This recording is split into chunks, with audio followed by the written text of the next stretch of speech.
welcome back everyone to Nerdy Nekama. Today's video is called To Catch a Bird. It's a BokuAkaKuroKen video with focus on Bokuto and Kenma. It's mostly hair comfort. I'm very excited for it. It falls under the category of sick fix, so yay! And it fits because I'm still a little bit sick. So forgive me if the audio quality is not as good as usual. I will try my best, and now I hope you enjoy. Let's go!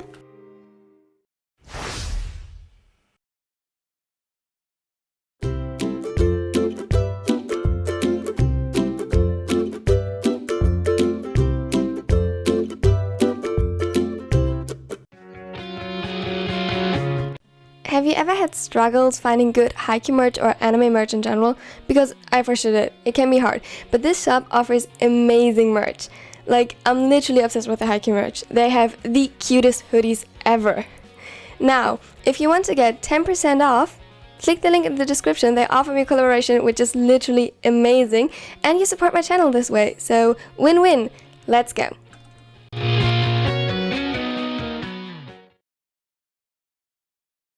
Bokuto, what do you think you're doing?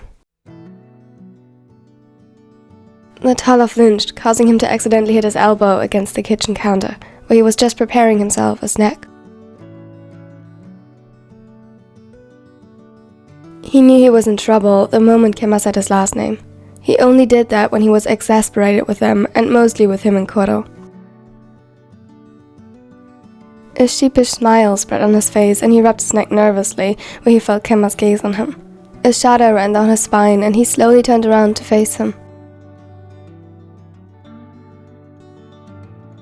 Getting myself a snack? Kenma just raised an eyebrow, his gaze full of judgment. Last I heard, you were supposed to stay in bed, or on the couch, not walking around. But kitten, I was hungry. Then tell me, and I get you something. He closed the distance between them, grabbed Bokuto's wrist and dragged him back to the couch. Despite being much taller and much more athletic, it was as if he stood no chance against the smaller, and his injured ankle didn't help. Kenma pushed him to sit down on the couch, and Bokuto let himself fall with a thud, a pout forming on his face. Lay down. He begrudgingly followed his orders, all while mumbling something in defiance that Kenma straight up ignored.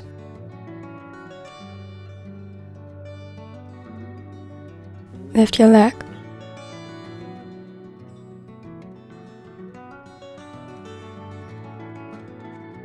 Bokuto, your leg. It's supposed to be elevated. It's not even that bad. I don't know why I need to do all this. He complained but followed Kenma's charge regardless. The younger ignored him again and placed a pillow under his injured ankle, adjusting his position until he was satisfied.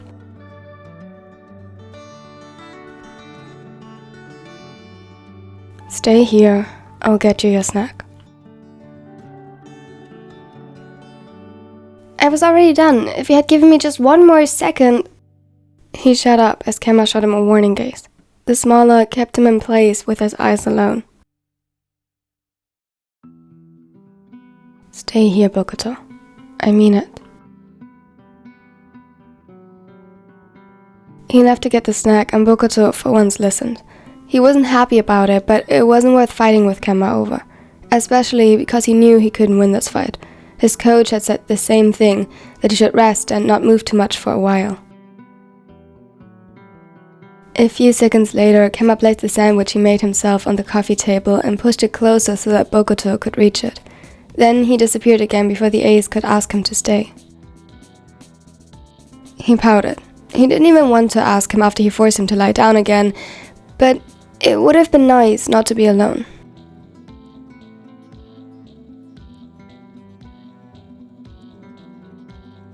He begrudgingly accepted the sandwich and ate it quickly since he really was hungry. It was gone in 2 minutes and he was bored again. This was torture.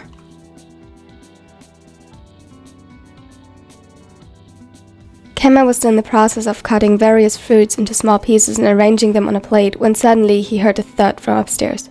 The knife slipped and he cursed. Quickly he grabbed a towel and pressed it to the wound before rushing into the hallway. How in hell did he get up there that fast? Bokuto Katoro! The ace flinched as Kenma appeared in the doorframe to the office, where he had fought himself off the ground, surrounded by a couple of books that had fallen from the shelf.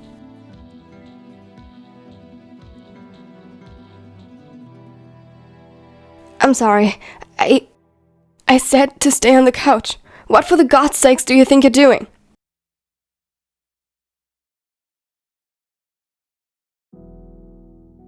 I was bored. He was, and usually would never turn to books to ease that boredom. It wasn't his thing, but he did it because Kenma insisted on him staying put. If all, this was a compromise.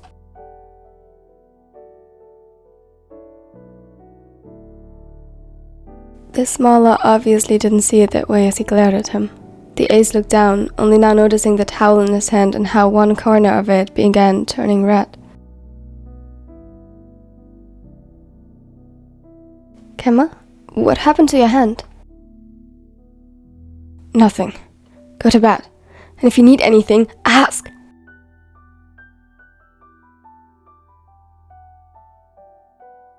He rushed past him and started picking up books with one hand. I can help. You can help by getting back to bed. And I mean bed. You've lost couch privileges, and I don't want you on the stairs unless Tetsuo Keiji can help you.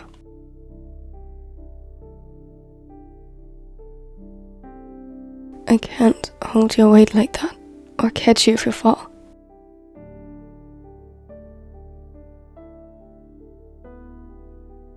He almost sounded a little dejected at that, and Bokuto felt guilt creeping up his spine.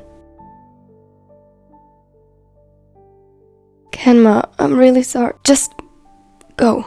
Go to bed. I got this. The ace hesitated and began to nervously fumble with his fingers. Bokuto, I mean it. Go.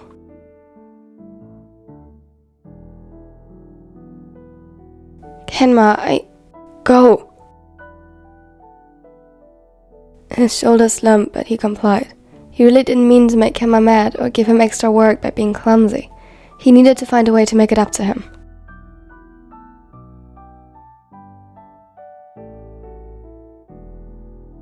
When Kenma finally finished putting all the books back into place and getting back to the kitchen without further interruptions, he sighed, exhausted.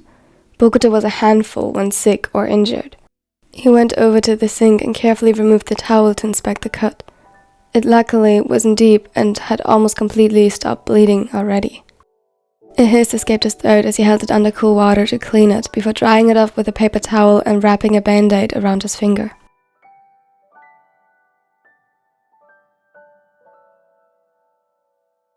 Lastly, he turned to the almost finished plate of fruits again and sighed.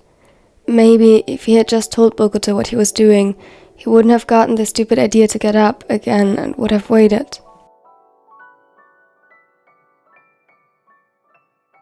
Even when trying to do something nice, Kenma somehow managed to mess it up.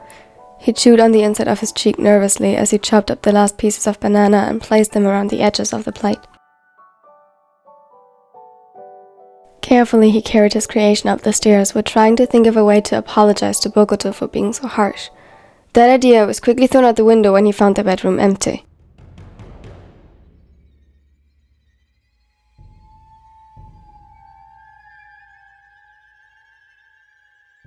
Frustration bubbled up inside him and he felt it spreading like an uncomfortable itch just beneath his skin as it mixed with worry.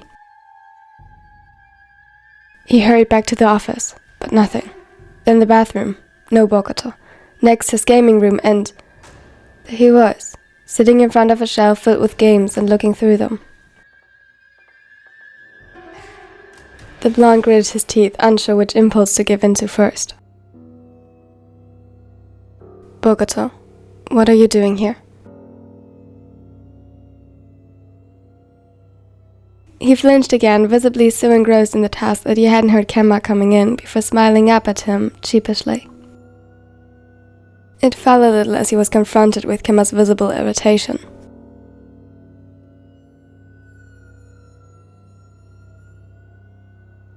Sorry, I know I should be in bed. I wanted to make it up to you, but I wasn't sure anymore which games you already had and which not. You wanted to buy me a game? He nodded. Why? Because you were mad.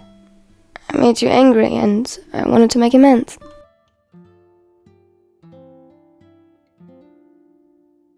Kenma took a deep breath in and let out a sigh. He sat down on the ground in front of the guest bed in the room, not far from Bokuto. I wasn't mad. I was frustrated. And you don't need to buy me a game or make amends. Don't lie to me, Ken. I know that I'm difficult to deal with like this. He looked down, and it broke the gamer's heart a bit. Sure, you are. But I know that you can't help it. Just like I can't help getting frustrated when things don't go according to plan. That's the curse of being neurodivergent, but that's not your fault, nor do I blame you for that. I will never understand your urge to move, but it's also what makes you you, and endearing. And when you're not healing an ankle at the moment, I actually like that about you.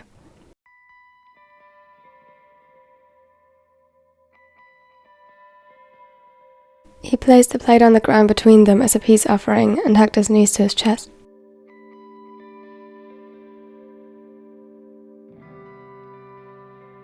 You mean it? He nodded and gave the ace a small smile. I promise. And I love you, so that's just to say that when I got loud, that's because I was worried.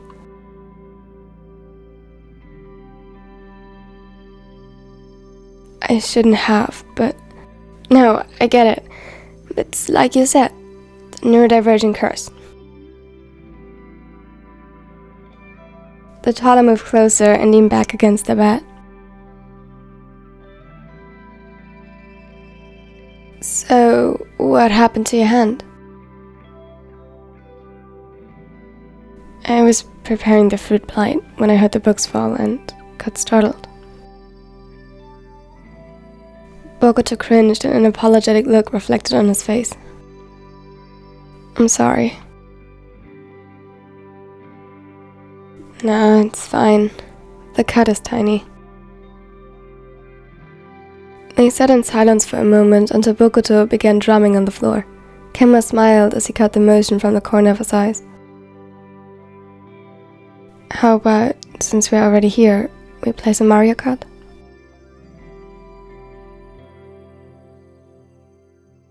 Bokuto's eyes lit up and he nodded enthusiastically. Okay, I'll get us paper towels because you sure as hell are not touching my controllers with sticky fingers from the fruits. Think you can sit still for a few minutes? I could already set up the game. Kenma raised an eyebrow and Bokuto sighed. Fine. Good. I'll be right back.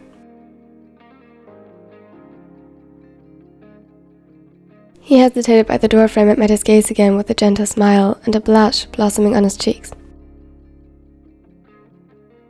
I love you, Kotaro.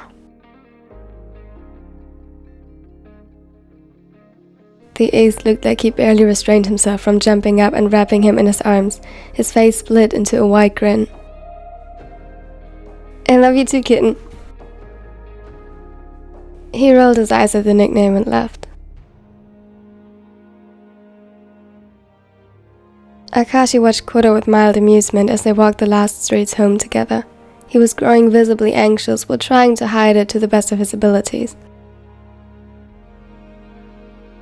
Tetsu, it's going to be fine. They're grown adults, they can look after themselves. Are we sure about that? You know how Ko gets when he's forbidden to move. He never... He cursed under his breath as his keys fell from his hand in his frenzy.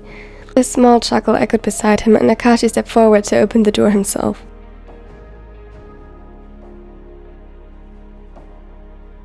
He found Kuroo's overcaring nature utterly endearing.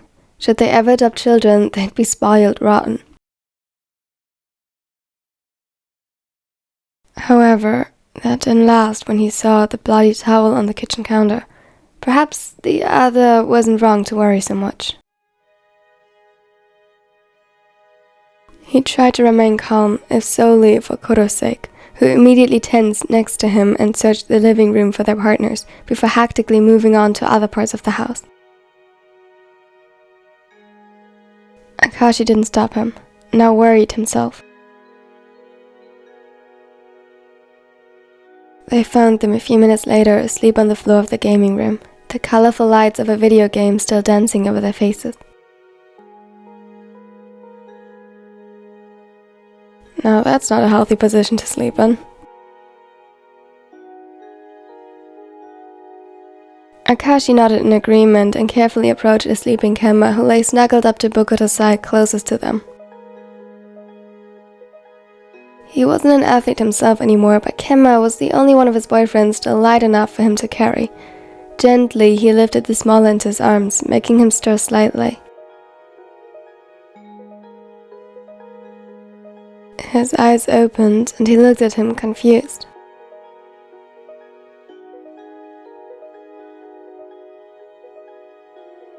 Hey darling, I thought a bed might be more comfortable than the ground.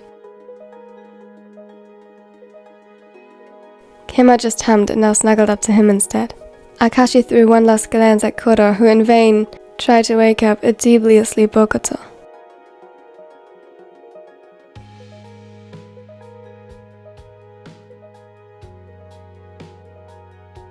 He smiled. This was perfect.